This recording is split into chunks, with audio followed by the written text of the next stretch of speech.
We divide 268 by 2 in long division method. So 2 times 1 means 2. On subtracting we get 0. So now we put down the number beside this 6 and we remove this 0.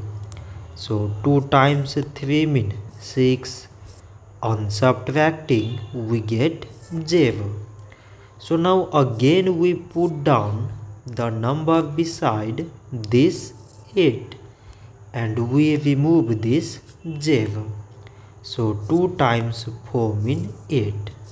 On subtracting we get 0. So 268 divided by 2 we get 134.